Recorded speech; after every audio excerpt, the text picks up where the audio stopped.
चौधरी जी के बेटा सब रंगदारन के बाप हो। पसिया के बेटा सब रंगदारन के बाप हो।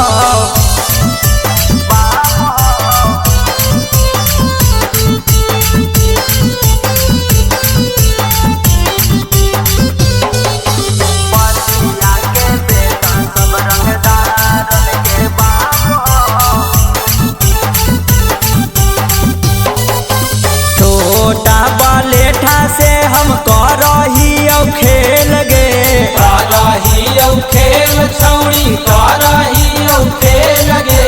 एकरा आगे 147 हक फेल गे।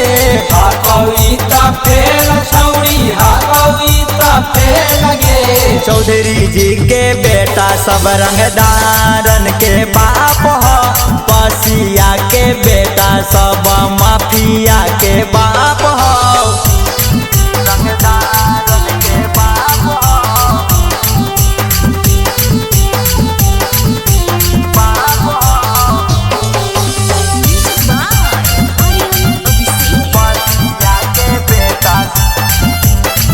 नमूना रिकॉर्डिंग स्टूडियो राजगीर।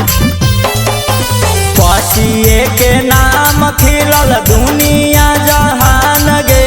दुनिया जहान छौड़ी दुनिया जहान गे। बड़ बड़ नेता हमारा कर है सलाम गे। सलाम छौड़ी सलाम गे। चौधरी जी के बेटा सब रंगदारन के बाप हो। पसिया के बेटा सब रंगदारन के बाप हो। अनमोल रिकॉर्डिंग स्टूडियो नालंदा।